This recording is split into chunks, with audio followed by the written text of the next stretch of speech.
నమస్కారం అండి. నేను మీ సామాన్యుడు పాండురంగారావు అండి. ఈరోజు చెప్పదలుచుకున్న విషయం ఏంటంటే, మన ముఖ్యమంత్రి చంద్రబాబు నాయుడు గారు ఒక సందేశం ఇచ్చారండి. అదేంటంటే, మూడో పిల్లల కంటే 30,000 నలుగురి కంటే 40,000 అంటే 30,000తో బ్రతికేయచ్చు అనుకుంటే అది ఎంత అవివేకం. ఆయన అంత పెద్ద స్థాయిలో ఉండి ప్రజలకు ఇలాంటి సందేశాలు ఇవ్వచ్చా అండి? వాళ్ళు 30,000 ఇచ్చి చేతులు దులిపేసుకుంటారు.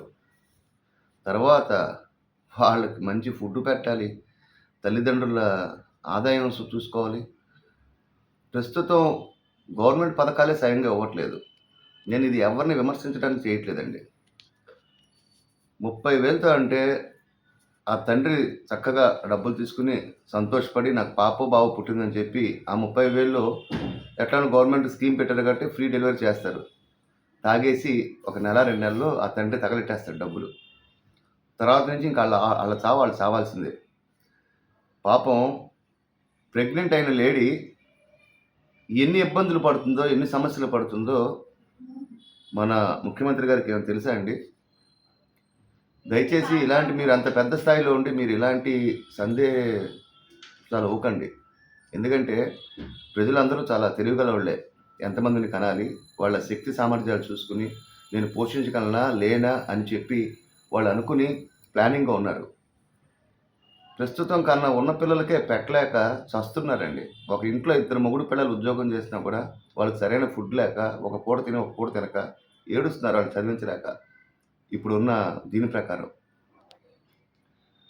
దయచేసి ఇప్పుడున్న పథకాల్ని చక్కగా మీరు అందరికి అందించి, ఒక మంచి ముఖ్యమంత్రిగా మీరు పేరు తెచ్చుకుంటే చాలండి. అది ఏం అక్కర్లా. చాలా సార్లు చెప్పా. ఏ ముఖ్యమంత్రి కూడా పూర్తి స్థాయిలో చేయలేడని. ఉన్న వాటిలో 50% చేయండి చాలు.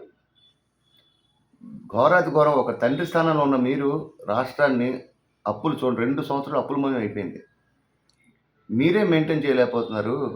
ఒక మధ్య తరగతోడు, పేదోడు మీరు ఇంకో ముగ్గురిని కానండి, నలుగురిని కానండి 30,000 ఇస్తా, 40,000 ఇస్తా అంటే వాడు అల్లల్లాడిపోయి చచ్చిపోతాడండి. చిన్న ఉదాహరణ అండి. విజయనగరంలో 14 ఏళ్ళు 10th క్లాస్ పాస్ అయ్యాడంట బాబు.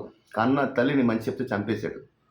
మీరు చెప్పినట్టే పోనీ వాళ్ళు పుట్టించిన తర్వాత, వాడు ఎదిగిన తర్వాత ఇప్పుడున్న గంజాయి కాలంలో 10 ఏళ్ళు, 12 ఏళ్ళు, 14 ఏళ్ళ పిల్లలే సిగరెట్టు, మందు, గంజాయి, బీర్లకి అలవాటు పడిపోతున్నారు. రేపు పొద్దున ఆ తల్లిని కష్టపడి పెంచిన తర్వాత తల్లినో, తండ్రినో సావగొట్టే రోజులివి. పిల్లలు లేకపోయినా పర్లేదండి. ఉన్నదాంతో అడ్జస్ట్ అవుతారు. దయచేసి మీరు పెద్ద స్థాయిలో ఉన్న వ్యక్తి ఇలాంటి సలహాలు ఇచ్చి ప్రజలను తప్పుదోవ పట్టించకండి. మనస్ఫూర్తిగా కోరుకుంటున్నాను. ఇట్లు మీ సామాన్యుడు పాండురంగారావు.